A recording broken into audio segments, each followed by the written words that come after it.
Hein? Be'ezrat Hashem, lamalo. Boker Tov, Beshem Hashem, Nasev Nasleach. On est aujourd'hui le lundi 17, si je ne m'abuse, du mois de Tevet. 16. Le 16. 16. D'accord. Tet Zayin. D'accord, 16. Tzodek. Et le 28, c'est ça? Et le 28 du mois de... Le 28 du mois de décembre. Be'ezrat Hashem. Beshem Hashem, Nasev Nasleach, la Gdil Torah la dira.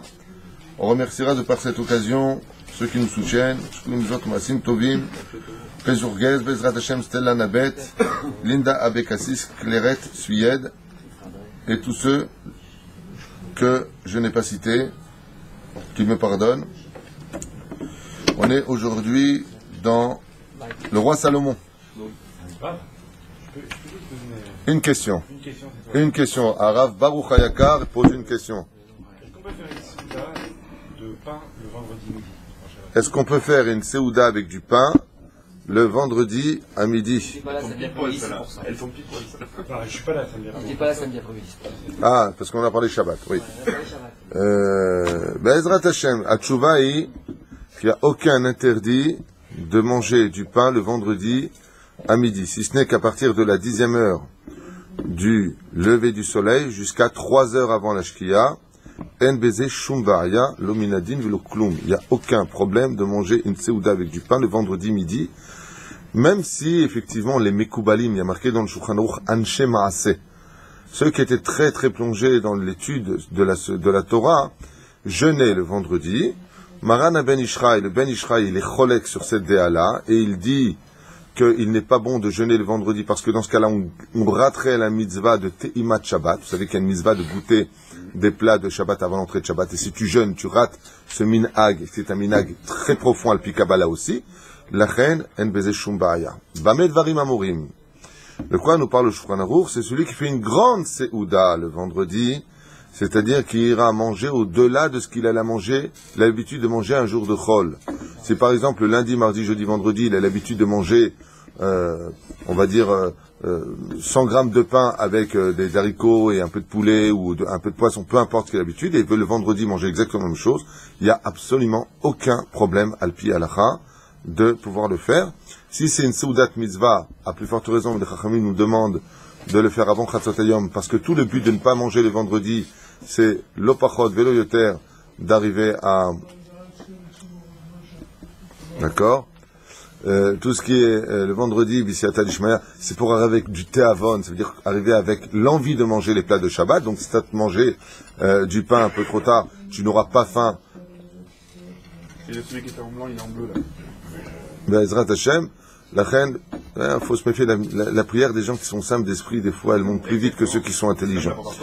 La reine, Bisiata Dishmaya, juste s'il peut se taire un peu, Bisiata Dishmaya, on peut tout à fait manger ou donner à manger. Imagine un petit peu que le Shabbat rentre en été et que la personne ne mange pas de pain le midi, elle risque d'arriver blanc au repas de Shabbat, c'est-à-dire faire un malaise parce qu'elle n'a pas mangé la journée. La reine, à Tchouvaï, on a tout à fait le droit miné à din de manger du pain le vendredi midi, nbz shum baria, et si ce n'est que de ne pas exagérer dans la séoudat, de faire quelque chose que tu n'as pas l'habitude de manger en plus la semaine. Séoudat mitzvah, nbz baria, juste qu'on s'efforcera de le faire avant Chatzot Hayom pour rester le ventre vide, mais par contre, même après les 3 heures qui se lient vers la shkia, c'est-à-dire, si on est même 3 heures avant la shkia, on veut manger une pomme, on veut manger quelque chose pour se caler, il n'y a pas de problème, gamal pi halacha.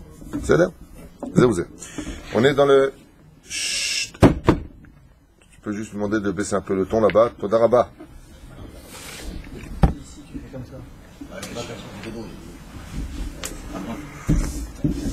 Ah oui, on a fait Rabbeinu, le Hilam et Gevotrem. Tu me l'as quand même filé, hein? Non, j'ai pas oublié. J'ai dit, comme il y a une question, j'ai dit ou ça. Pas oublié. J'oublie pas Rabbeinu.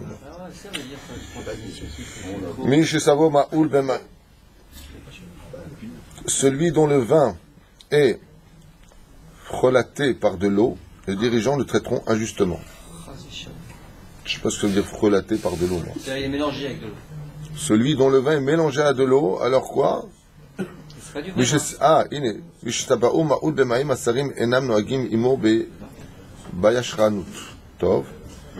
dirigeants le traiteront injustement.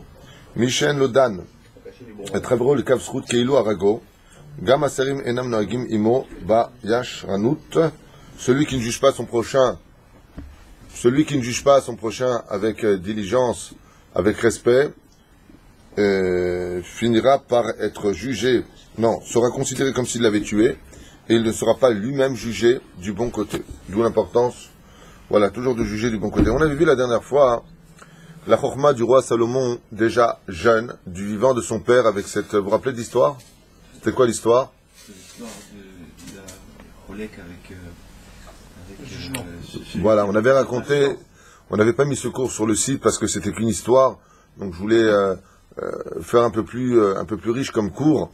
On avait raconté l'histoire de ce serviteur qui avait servi son maître qui était extrêmement riche, et puis le fils avait disparu pendant des décennies au-delà des océans pour visiter le monde, et puis quand est revenu le père était décédé, il avait demandé à son serviteur 10 fidèles de bel et bien garder la fortune pour son fils, mais lui, s'étant habitué à cette richesse-là, et ayant servi son maître, a estimé que son fils, n'était plus digne de quoi que ce soit, puisqu'il n'avait jamais servi son père, donc il s'est approprié tous les biens, il a renvoyé tous les servantes et serviteurs, et il était, on ne peut plus, impie, ingrat, et de qui plus est, menteur. Quand est revenu le fils, il n'a pas compris où était son père, on lui a annoncé qu'il était mort, à peine porté le deuil, on l'a jeté de la maison, lui disant qu'il n'était pas chez lui ici, que toute la fortune appartenait au serviteur qui s'est fait passer, puisqu'il n'y avait plus de témoins, pour le fils du riche, et donc ils sont arrivés devant le roi David. Le roi David n'a pas réellement trouvé de solution à ce problème, si ce n'est qu'avec des témoins. N'ayant pas de témoins pour le fils qui avait disparu depuis des décennies, eh bien le roi Salomon, qui était encore tout jeune, donc avant ses 12 ans, puisqu'il a pris son règne à l'âge de 12 ans, a tout simplement demandé à ce qu'on aille prendre, aller sur la tombe de votre père, puisque vous deux vous dites que c'est votre père, casser un os de son cercueil, apportez-les-moi. Le fils n'a pas réussi à casser un os de son père, l'autre, bien entendu, qui n'en avait rien à faire, lui a cassé même 10 os, il les a apportés, et le roi Salomon a dit déjà, quelqu'un qui est capable de casser l'os de son père, c'est certain que c'est pas son père. D'accord? Et ensuite, il a fait un deuxième test, ADN, voilà, comme ça c'est marqué, il a fait un test ADN, il a demandé à ce qu'on prenne, vous vous rappelez comment il a fait le test ADN? Il a demandé à ce qu'on prenne du sang des deux personnages, du serviteur et du fils, et il a plongé l'os dans le sang du serviteur. Quand il a retiré l'os du sang, on a vu que le sang s'écoulait, que l'os redevenait blanc, ça veut dire qu'il n'y a rien qui restait accroché à cet os, et quand il a pris cet os-là et qu'il a mis dans le sang du fils, l'os a laissé couler effectivement le sang, mais est resté de la couleur du sang, il s'est imbibé, comme tu l'as dit, c'est empreint de la couleur du sang. Et là, le roi Salomon a dit, un petit peu comme les enquêteurs, là, je sais pas comment on appelle ça, on avait dit, comment?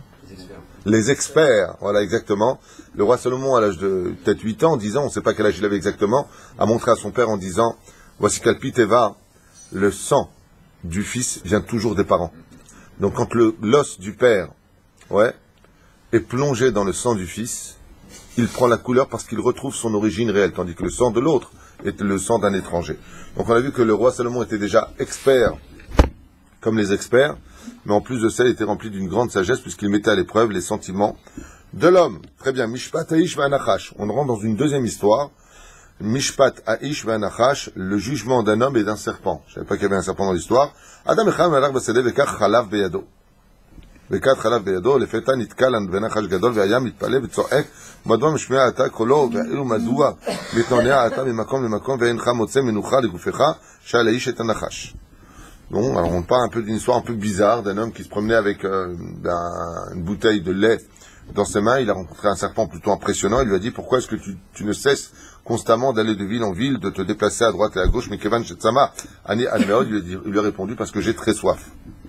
Drôle de discussion à l'époque du roi Salomon. Le mec qui marchait voit un serpent, lui dit, mais qu'est-ce que tu fais? Le serpent lui répond. Vous savez pourquoi?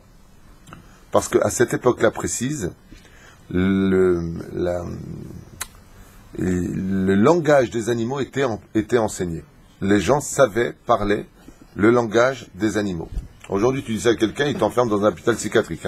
C'était pas juste le roi Salomon qui parle aux animaux? Non, on raconte même d'autres histoires que quelqu'un a supplié le roi Salomon de lui enseigner le langage des animaux. Tu connais cette histoire très importante et très moussante? Tu connais pas cette histoire? Alors pour Éric Tuitou, on va raconter cette histoire. Pas de nom. Bon, alors David Tuitou.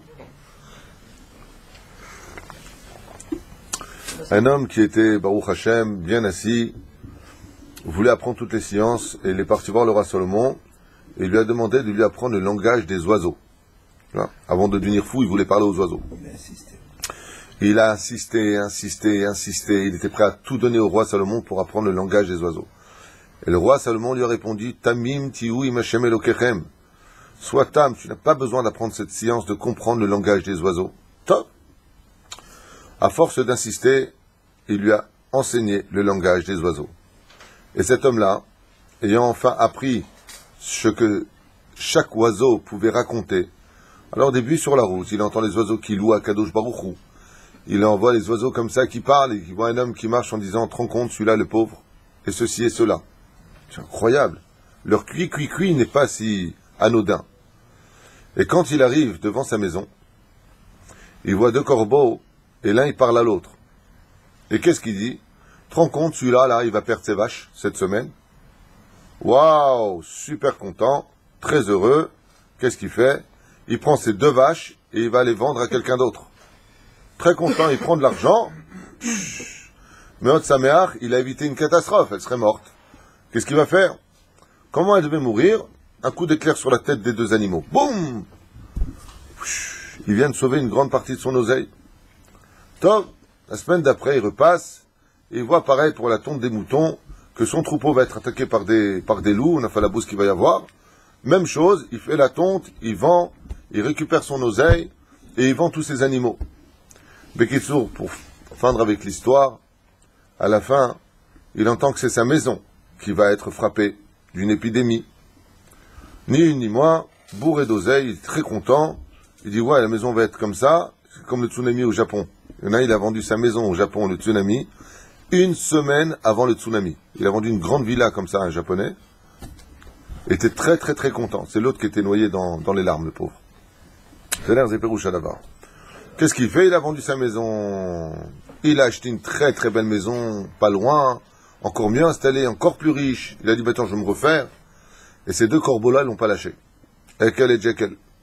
Ils l'ont pas lâché. Et ils lui ont dit, te rends compte, celui-là, il meurt ce soir. Quand il a entendu ça, pris de panique, il est parti voir le roi Salomon. Et il lui a dit, regarde ce qui s'est passé, est-ce que tu peux faire quelque chose pour moi? Et il lui a dit, Choté, Amartilecha, idiot, je t'avais dit de ne pas prendre le langage des animaux. Au début, tu étais condamné à mort, mais comme tu as fait beaucoup de tzedaka dans ta vie, tu as beaucoup fait de bien, Dieu il a décidé de te prendre tes deux vaches. Et toi, qu'est-ce que tu as fait? Tu les as vendues. Parce que tu savais. Donc tu as enlevé la capara et tu l'as mis sur toi. On t'a relaissé une chance dans les cieux. On va prendre ses moutons, et hop, on va prendre tes poules, et hop, on va prendre sa maison, et hop. Bakifi, on essaie de te sauver la vie, et toi, qu'est-ce que tu fais? Tu enlèves tous les maganes, tous les boucliers qui auraient pu te protéger, tu les as enlevés. Donc qu'est-ce qui reste maintenant? Il reste que toi. Et la reine Niftar Haïch. Et il est mort le soir même, comme ça raconte. Il n'a pas été sauvé, pour dire que, Baruch Hashem, qu'on appelle, c'est-à-dire qu'il est très important d'apprendre les séances dans ce monde, comme par exemple le Zohar Kadosh, dans la paracha de Yitro, nous parle de Chokhmat HaPartsouf. Savoir lire les traits du visage pour savoir exactement ce qu'a fait une personne dans sa journée, qui il est, comment il est. Imagine un petit peu que nous tous, on se mette à apprendre cette science. Et on regarde une personne et on sait tout de lui. Je peux te dire que plus personne n'a de copain, plus personne n'a plus personne. Pourquoi? Parce qu'on a tous des défauts, on a tous des qualités. Tu vois une personne ici, tu lis sur son front ce qu'il a fait la veille. Et le mec, il vient, il fait un Dvar Torah. Tu dis, attends, celui, il vient de faire un Dvar Torah, t'as oublié ce que t'as fait hier? Je dis, comment tu sais? Les traits du visage sont comme une autoroute. Tu sais, tu prends le Waze, ouais, et tu peux arriver exactement à chaque détail. C'était la Chokhma du Hari Akadosh, entre autres. Rabbi Moshe Deri, il était très fort dans ce domaine. Il regardait une personne, il te disait tout de son visage. Où est-ce que c'est marqué? Zohar Akadosh, paracha de Yitro. Chokhmat HaPartsouf. C'est un livre qui a été écrit d'ailleurs, qui s'appelle Chokhmat HaPartsouf, Bezrat Hashem. Et tu peux lire aussi dans la main, tu peux lire aussi dans le pied, tu peux tout lire sur une personne. Aval, encore une fois. Ça, c'est bon pour jouer. Pour les grandes tzadikim qu'on finit d'étudier tout le Shulchan Aruch, le Tour, la Mishnah, la Gemara, la Halacha, la Haggadah, les Sifra. Quand il a tout fini, c'est bien à la fin de sa vie de savoir jouer un petit peu à abracadabra pour aider les gens des Shem Shamaim, pour savoir à qui il a affaire. Zetov, va la sur les farsem. Alors imagine demain, toi tu sais exactement qui est l'autre. L'autre sait exactement. Plus personne ne se parle. Azachen c'est l'otov. L'otov. Faut savoir que le langage des animaux existe, mais il faut pas savoir qu'est-ce qu'ils veulent dire. Parce que très souvent, celui qui en sait le moins vit le mieux. C'est comme dans les couples. Des fois, la femme, elle cherche, elle cherche, elle cherche. Arrête de chercher, il y a des vérités qu'il est préférable d'éviter. Et c'est pareil pour dans la vie. C'est pour ça que les gens bêtes, Rabbi Moshe Ederi disait toujours, les gens bêtes sont ceux qui vivent le mieux sur terre et qui s'en sortent le mieux devant Hachem. Pourquoi? Comme ils sont bêtes, ils comprennent rien, donc ils sont toujours heureux. Et quand ils arrivent devant Dieu, Dieu, t'as étudié la Torah? Oui, donne-moi un livre, j'étudie. Non, je te demande, est-ce que tu as étudié sur terre la Torah? Non, ça je sais pas, moi, étudier, mais donne-moi si tu veux, devant toi, moi je fais ce que tu veux. Dieu même, hein? Non, pas Amaret. Amaret, ça peut être très intelligent. La majeure partie des gens, très intelligents et très riches, la majeure partie des gens dans le monde, sont des Amaret, ça s'appelle des pauvres de l'esprit. Le riche de l'esprit, c'est uniquement celui qui a beaucoup de Torah en lui. Celui qui est ingénieur, super intelligent, élégant, il sait faire de tous les instruments, c'est un génie avec ses mains, il est Amaret s'il ne connaît pas la Torah. Seul celui qui a de la Torah est considéré comme intelligent. Même ce que je dis n'est pas tout à fait juste. Dans le 110e Télim, 11e verset, on considère que celui qui est intelligent, c'est celui qui a de la crainte du ciel. Chez Nehemar, Reshit Rochma, Irat Hashem. C'est seul celui qui craint Hashem, il y a une avéra à faire. Alors, il n'est pas très intelligent. Il ne la fait pas parce qu'il a peur de Dieu. Lui, dans les cieux, on considère qu'il est intelligent. Bémet, il est intelligent. Il a de la sagesse. C'est là. Toi, on retourne avec notre serpent, là, très intéressant. Veini yachol amod beisurei atzama, ana anachash veshal miyad. Ma yesh lecha bakad, chalav ana ish. אמר לו הנחש, אם תיתן לי לשתות את החלב, שבקדיך אראה לך מקום שבו תמצא אוצר גדול. Donc il lui a dit, le serpent, moi j'ai très très soif. Il lui a dit d'ailleurs, qu'est-ce que tu as dans ton cadre là-bas, dans ta cruche? Il lui a dit, j'ai du lait. Il lui a dit, je te fais un deal, le serpent, à l'homme. Laisse-moi boire de ton lait. Et de l'autre côté, vous savez que les serpents boivent du vin, du lait, ils boivent tout ce qu'il y a sur la route. Pourquoi? Parce qu'au niveau du palais, tout a un goût de poussière. Il n'y a rien qui change pour eux. Azamarlo, et donc à partir de ce moment-là, je te livrerai où se trouve un grand trésor. Miad natan aish lanachat ishtot v'achar kach alchu shneim limkom haotzar mitachat laven הגדולה ונמצא אוצר גדול של מטבעות זהב וכסף. אמר הנחש אל האיש, ואכן לאחר שהזיז את האבן וחפר תחתיה, התגלה לפניו מטמון יקר. Donc il a bu de ce lait, c'est un peu bizarre comme histoire. On en est là, mal assez. Et il lui a dit, viens, je te montre maintenant, il y a un trésor. Il lui a montré un trésor sous un rocher. Ils ont trouvé une caisse remplie de pièces d'or. Et dès qu'il a pris ce trésor, le serpent s'est jeté sur l'homme, et est prêt à le tuer avec ses anneaux. Et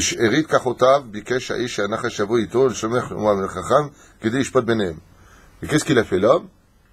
Ça fait vraiment Walt Disney dans notre génération. Il a dit au Nachash, au lieu de me tuer et de faire une injustice, si tu estimes que je n'ai pas raison, viens, on va devant le roi Salomon pour se faire juger. Et qu'est-ce qu'il a dit le serpent? Tfaddal. Viens, on y va. Tu crois que j'ai peur? Non, il a quel serpent? Il l'a pas lâché.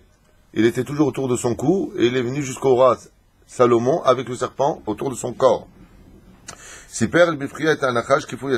Il a dit, voilà, je viens avec ce serpent me faire juger devant toi. Donc on voit que le roi Salomon ne jugeait pas que les hommes vis-à-vis des hommes, les animaux vis-à-vis des hommes, et c'est curieux parce que ça voudrait dire que les animaux ont un prira chofshit, un libre arbitre.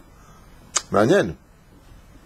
ומדוע רוצה אתה להמית את האיש שעשה לך טובה והרבס לך את צמאונך? Le roi Salomon lui a dit, pourquoi es-tu ingrat vis-à-vis d'un homme avec qui tu as fait un deal et qui t'a sauvé de la soif? שאל המלך את הנחש, חפץ אני להורגו מכיוון שכך גזר הקדוש ברוך הוא. Et voilà la réponse. Et il lui a dit, je le tue uniquement parce que c'est Dieu qui m'a dit de le tuer. Nous, on n'a pas vraiment de libre arbitre, les animaux. Je le tue parce qu'il était à l'endroit où je devais le tuer depuis ma Bereshit. Cet homme-là devait mourir par moi, ici. Comme c'est marqué, tu te trouveras au niveau du talon, tu le mordras. Allah, il a Kishoto. Il lui dit au roi Salomon, le serpent, et toi tu ne fais que retarder l'ordre divin. Je dois le mordre pour qu'il meure. Kavo, il doit le mordre. Où il dit ici, au niveau du talon. Il lui a dit d'abord, tu descends de son corps, et ensuite j'écouterai ce que tu as à dire. Je ne veux pas écouter ce que tu as à me dire tant que tu n'es pas descendu de son corps. Amar Amelech, lui a dit le roi. Il est descendu de son corps, il a dit au roi, c'est bon maintenant, tu veux écouter? Miyad pana Amelech el Aish ve'amar lo, ve'shamata et divrei hanachash, dès qu'est descendu le serpent, il a dit à l'homme, tu as entendu ce qu'a dit le Nachash? Qu'est-ce qu'il a dit le Nachash? Il a dit un des versets de la Torah. Tu le mordras au talon. C'est marqué comme ça dans la Torah. Ouais. Et donc il lui a fait un remez. Il lui a dit, t'as entendu ce qu'a dit le Nachash? Ça veut dire quoi? Et c'est quoi la suite du verset? Après, il le tuera. Il a fait Meod Amarta. Le roi Salomon, il a dit, maintenant c'est un ordre divin. Alors comment il peut contrecarrer un ordre divin? Le serpent, il a fait la bêtise d'utiliser un verset de la Torah que Dieu lui a pas demandé de dire. Alors le roi Salomon, il a entendu ce qu'il a dit comme verset? Finis-le. Et ça finit comment? Et tu lui écraseras la tête avec ton talon. Ah.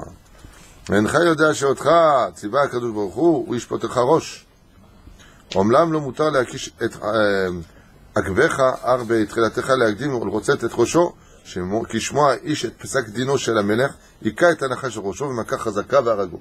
Ainsi le Akadosh Baruch Hu, pourquoi on parle de cette histoire qui est extraordinaire au niveau féerique, mais qui est loin d'être extraordinaire au niveau de la pratique? Bon, c'est un serpent qui s'est pris la tête avec quelqu'un, il a essayé de le piéger, il a bu de son lait, et d'autre côté il a été un peu ingrat. C'est qu'en réalité le roi Salomon, il a dû contourner. Vous avez compris c'est quoi le mishpat du roi Salomon? Où elle est la grandeur du roi Salomon aussi? Qui a compris la grandeur du roi Salomon dans cette histoire? En fait, il a fait descendre pour... Non. Et que ce sert pas d'un petit bout de... Non. Où est-ce qu'est la grandeur du roi Salomon dans ce jugement? D'accord. Non, pas du tout, on n'avait pas besoin de ça pour le savoir. Il est quel rapport? Je suis un peu déçu que vous n'ayez pas compris du tout l'histoire. Sinon, si vous n'avez pas compris où est la grandeur du roi Salomon, c'est une histoire qu'on peut effacer de livres. Hein? Ah, tu te rapproches beaucoup. Il a contourné un décret divin. La grandeur du roi Salomon, ce qu'il lui dit le serpent. Pourquoi tu veux que je descende? Tu sais pourquoi je vais le tuer? Je suis venu pour le tuer. C'est un ordre de Dieu. Et là, normalement, n'importe quel roi, qu'est-ce qu'il aurait dit? Laisse-lui le temps de faire Shema Israël. Dieu, il est gozer. Qu'est-ce qu'il lui a dit, le roi Salomon? Il a dit, Pseder. Alors Dieu, il t'a dit ça.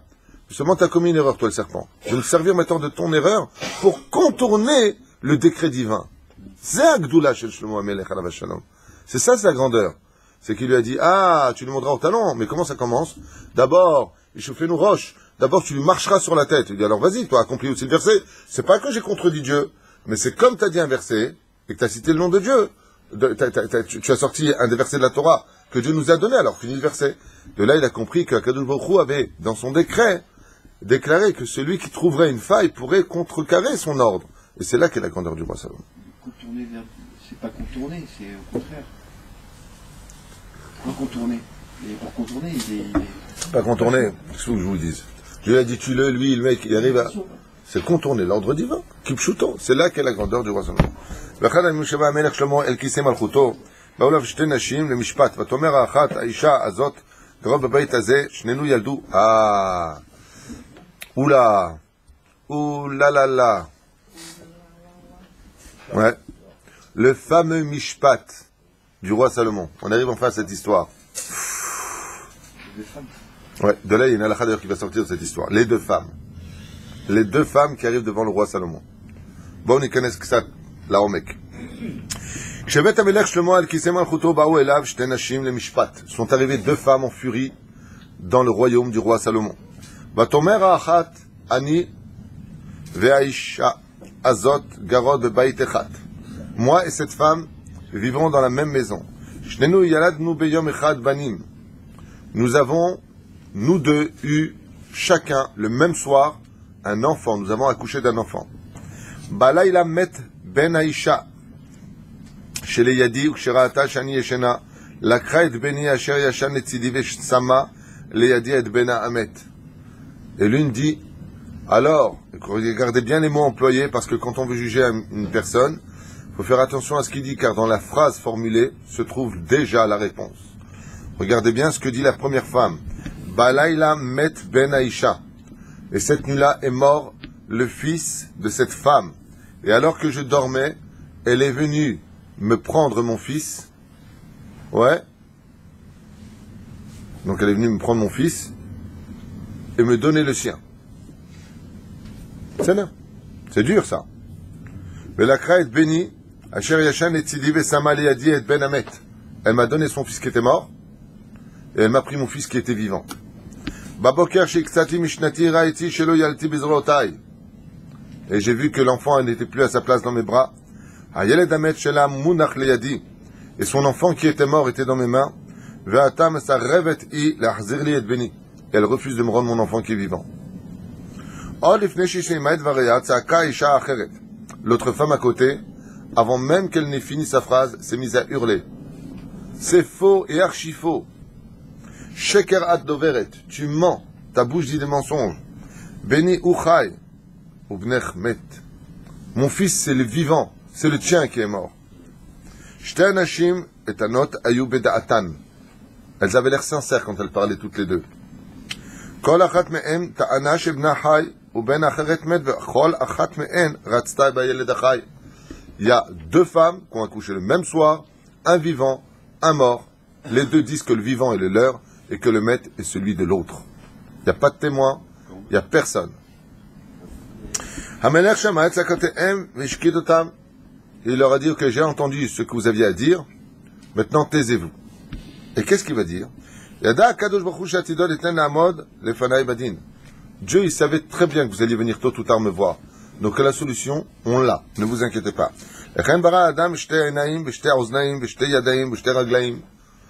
Et dans ce monde, il faut toujours deux témoins. C'est pour ça qu'on a, il dit ici, deux mains, deux pieds, deux jambes, deux oreilles, deux yeux, deux femmes. Il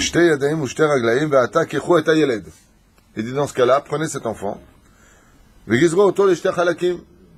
Donc voilà, au niveau du pshat, il leur a dit, prenez cet enfant, et ainsi donc, coupez-le en deux. Si c'est ce que vous voulez, puisque tout est divisé par deux, et que chacun de vous prenne l'enfant. Alors juste avant de continuer, selon la sagesse du roi Salomon, est-ce que c'est sage de demander une chose pareille, de prendre un enfant innocent, qui appartient à un conflit sans témoignage, de dire prenez cet enfant et coupez-le? Non. C'est pas sage. Je trouve même que n'importe quelle personne aurait pu le faire, excusez-moi. Je me rappelle d'ailleurs récemment que deux personnes se sont embrouillées pour un billet de 100 shekels, et en rigolant, je leur ai dit, coupez-le en deux. C'est même un peu... imagine qu'elles auraient accepté toutes les deux. Si tu tombes sur une femme très nerveuse, et elle voit qu'elle est perdue, alors ni je l'ai ni celui-là. Alors le roi Salomon ici va utiliser un stratagème de sentiment, car la vraie mère préférera perdre son fils vivant que de le retrouver mort. Et c'est ce qui va marcher. Mais on parle quand même du roi Salomon. Moi, je peux vous affirmer que selon les phrases employées par les deux femmes, le roi Salomon savait déjà à l'avance.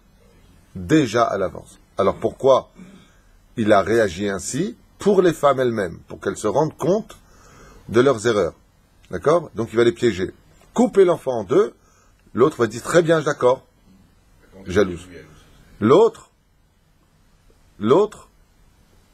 elle dit bien entendu c'est son fils. Est-ce qu'une mère veut que son fils meure? Non. Donc elle est prête à les vater à la colle. Elle est prête à tout faire. Il va les avoir par ce biais-là. Ok, c'est bien joué. C'est un coup de vis. Mais au niveau de la sagesse, c'est pas vraiment très sage. Comment est-ce que le roi Salomon, réellement d'après vous, sans combien même rentrer dans ce jugement-là, comment est-ce que le roi Salomon savait déjà à qui était l'enfant? La première femme a donné trop de détails, non? Au contraire, plus tu donnes de détails, plus tu donnes une vérité à l'histoire. Quand quelqu'un te dit « j'étais quelque part », comment tu peux savoir si c'est vrai ou faux? Par exemple, regarde, l'histoire de la Haggadah de Pessah est remplie de tellement de détails que personne ne peut nier que cela a existé. Comment on peut dire exactement à quelle heure de la nuit ça s'est passé? Combien nous étions? Combien de chars nous ont poursuivis? À quel lieu précis face à Baal Tzafon? Pourquoi tellement de détails? Parce que quand tu as vécu une vérité, tu peux te permettre de donner des détails.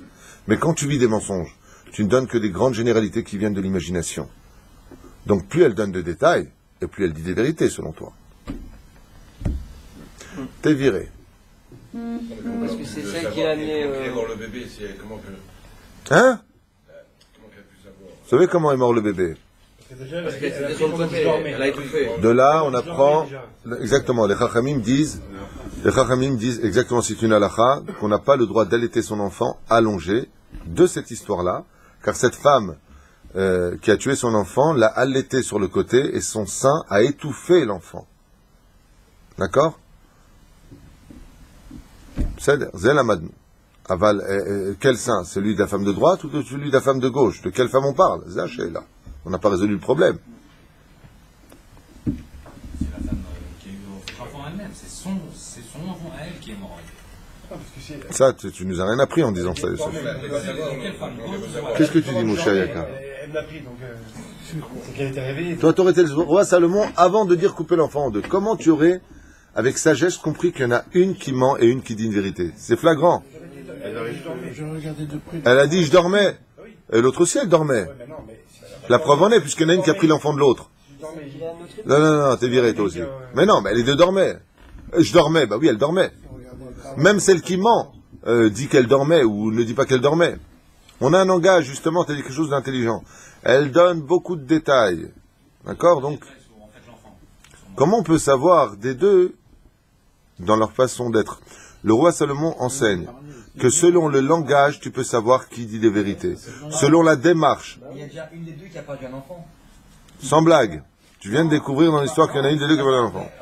Maman qui a perdu un enfant, elle est Non, mais celle qui vient en premier, la façon comment déjà elle a pu se comporter et qu'elle, elle sait vraiment qu'elle a perdu son enfant, c'est sûr que c'est pas pareil qu'une femme qui est venue et qui... Ah bon, alors d'accord, une femme, d'accord?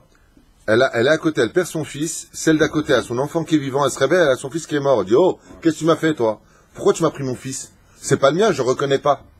Pourquoi elle mentirait?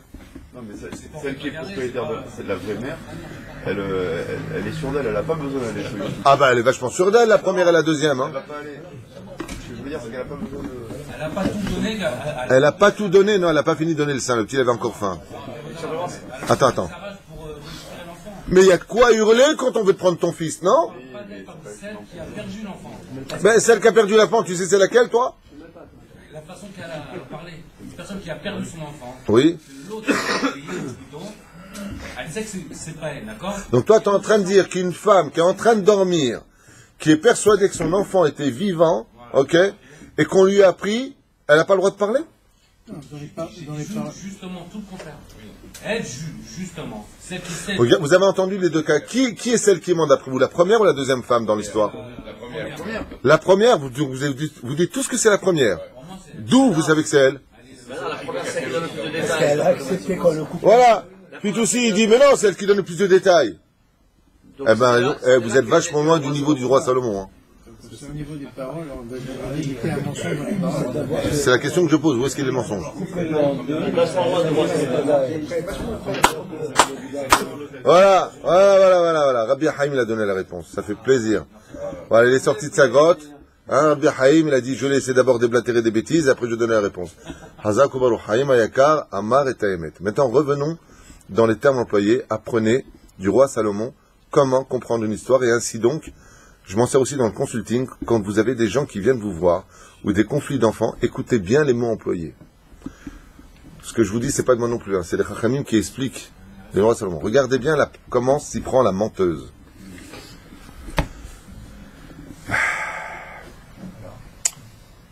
Hani Aisha Azot, Garod Bebaït Achat. Nous sommes les deux à part. Donc, déjà, premier indice, quand tu perds un fils en général, on n'a pas beaucoup la force de parler. Premier indice, c'est elle qui arrive en furie, c'est elle qui n'arrête pas de parler. Mais c'est pas révélateur. Une femme qui a son enfant et on veut lui prendre, peut très vite retrouver aussi la parole. Jusque-là, c'est pas révélateur. On avance. Shnenu yaladnu beyom echad banim. Jusque-là, elle ne ment pas. Nous avions un enfant tous les deux, au même moment. Nous sommes dans la même maison. Jusque-là, ça ne dit rien non plus. Balaïla met ben Aisha. Le roi Salomon a tout de suite compris que c'était elle la menteuse. Pourquoi? Parce que quelqu'un qui vit une vérité est proche toujours de sortir les mots qui la concernent. Balaïla met. Dès qu'elle a dit met, les mots qui sortent sont proches de toi. C'est obligatoirement ton fils qui est mort. Parce qu'une femme qui a un enfant qui est vivant jamais elle sortira de sa bouche le mot met. Regardez bien le langage. Bailaïla echad met ben aïcha chez les Yadi. Est mort son enfant à elle. Si le tien est vivant, qu'est-ce que tu aurais dû dire? La nature des choses veut que les mots soient proches de ta vérité. Donc qu'est-ce que tu aurais dû dire? Regardez bien la deuxième, comment elle va parler. Et quand elle a vu que moi je dormais, donc maintenant elle l'expose au sens contraire dans les mots qu'elle emploie, elle a vu qu'elle dormait. Elle parle de qui? D'elle. La kra et béni. Asher yashan et tzidi. Vesama eleyadi et bena amet. Elle a pris mon fils, elle dit pas le mot vivant. Et elle m'a donné le sien qui était mort. Le roi Salomon, il dit, punaise, c'est pas compliqué du tout, hein.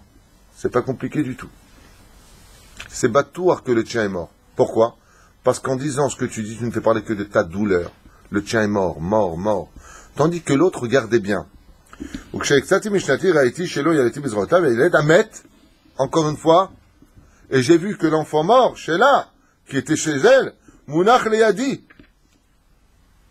Elle n'a pas une seule fois utilisé le mot pratiquement Chai. Même si elle a dit, c'est en deuxième position. Mais 3 fois de suite, elle dit mort, mort, mort. Et pourquoi? Parce que la douleur de sa vérité parle. Kipshuto. Et maintenant, je ne vais pas me rendre mon fils. Oh, difne shisemat varia, saaka isha. Sheker, tu mens. Arrête, elle lui dit. Béni hu achai. Ah. Qu'est-ce qu'elle dit la deuxième? Elle est proche de sa vérité dans ces mots. Le mien est vivant. Vebenechmet. Et je suis désolé pour toi, c'est le tien qui est mort. Avant de dire mort, elle dit le tien. Pour se détacher. Ça me rappelle un petit peu ce que je vous ai dit à propos de Yosef Hatzadik. Pourquoi Yosef Hatzadik, hormis le fait que l'ange dit maintenant tu peux te dévoiler, il a eu peur. Il a dit Ani Yosef. Je suis Yosef. Parce que Yehuda lui a dit Ki achinu Yosef met. La parole du Tzadik est créatrice. Tu as dit que Yosef est mort? Non, non, je suis vivant. Pour annuler le décret de ta parole. La femme qui dit la vérité, elle dit, le mien il est mort. Le tien il est mort. Le mien est vivant. Le tien. Elle lui a pas dit qu'il mette Bener, car est mort ton fils. Et ça, dans une phrase pour le roi Salomon, à son niveau à lui, ça on ne peut plus révélateur. Dans ce cas-là, regardez combien la sagesse du roi Salomon va encore plus loin que tout.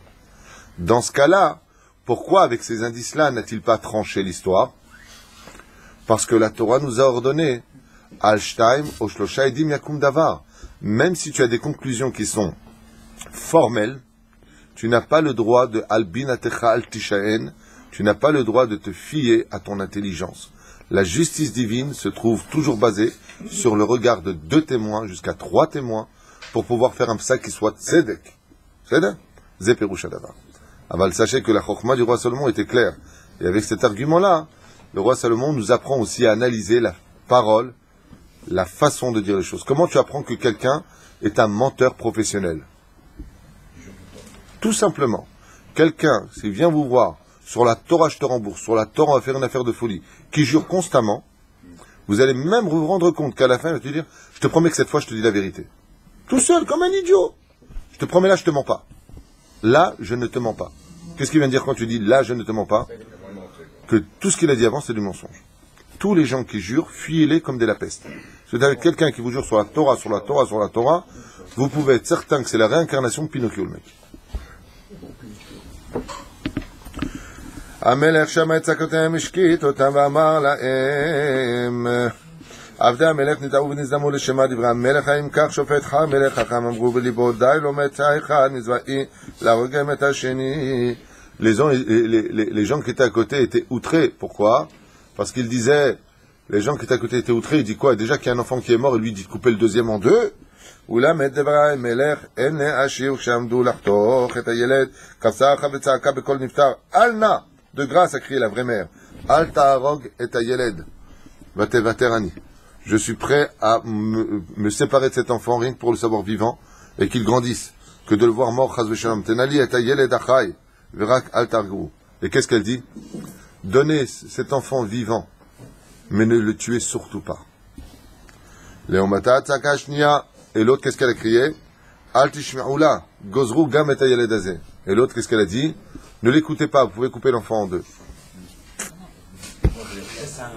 Même là, c'est gros. Parce que... Là, c'est gros, là. Tu lui poseras la question, ouais, Mania, c'est...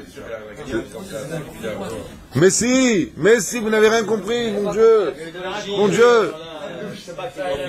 C'est quoi le vrai problème de cette femme? La jalousie. Elle est jalouse. Pourquoi le mien est mort et le tien est vivant? C'est ce qu'elle dit, elle. Tu comprends? Dans la même maison, rappelez-vous.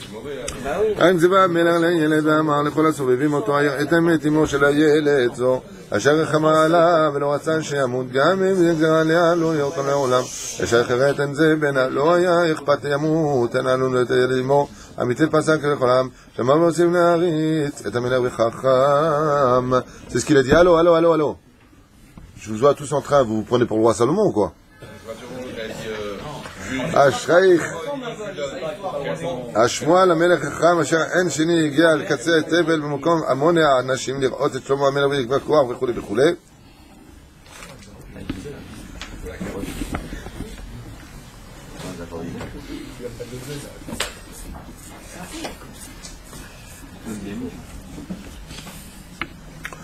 L'orak Behayot Veofot, donc après ce jugement-là, le roi Salomon a été mondialement connu du monde entier, après cette histoire précise, qui a fait le tour du monde. Il a même fait un film avec l'histoire de cet enfant qui devait être soi-disant coupé en deux. Est-ce que le roi Salomon, d'après vous, l'aurait vraiment fait couper en deux? C'était de l'intox. Barour que non. C'est évident que non. Il a simplement voulu mener cette histoire jusqu'à pousser les sentiments. Et c'est ce qu'on fait. La police, d'ailleurs, utilise aussi ce genre de méthode. Pousser à bout les nerfs d'une personne pour qu'il craque. Et en faisant ce qu'il a fait, il a voulu faire craquer la vraie mère pour qu'elle se dévoile en tant que mère légitime, prête à protéger son enfant. Ce qui aurait été très intéressant, c'est que l'autre, maintenant, imagine qu'elle voulait vraiment un fils. Elle dit, non, c'est bon. Pourquoi? Il y a aussi une conscience. Il y a aussi une conscience. C'est-à-dire, imaginez que l'autre mère, la mère qu'on a ici, elle est pourrie de Sarah, ça, elle est vraiment grave. Ouais, tue-le, ouais, elle veut du sang, d'accord, massacre à la tronçonneuse. Elle est malade, elle est jalouse, elle est mauvaise. Alors moi, la question que je vais vous poser, on va voir si vous avez une petite réponse à me donner. Comment le roi Salomon, quand même, a-t-il pris un tel risque de mettre ces deux femmes à l'épreuve?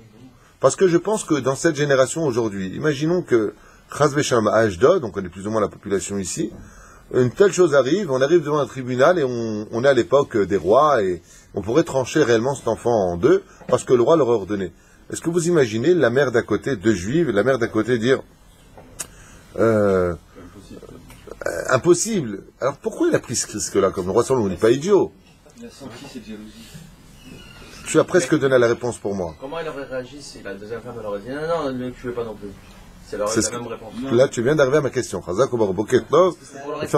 tu vas leur expliquer, c'est cela, ouais. Non, parce qu'il a compté. Il a dit que si déjà la première femme, elle a pris l'enfant de l'autre pour être à sa place, alors déjà elle était déjà prête à la base. Moi, je pense qu'il aurait été. Elle aurait pu le faire par amour. C'est léger. Je pense qu'il aurait été prêt jusqu'au bout. Il aurait dit non, mais je vais le faire quand même. Vous êtes tous virés, les Là, il a gars. eu le culot de faire ça, c'est que... Hein, Henri Ziller, c'est naze, les réponses. Je pense qu'il aurait presque été jusqu'au bout.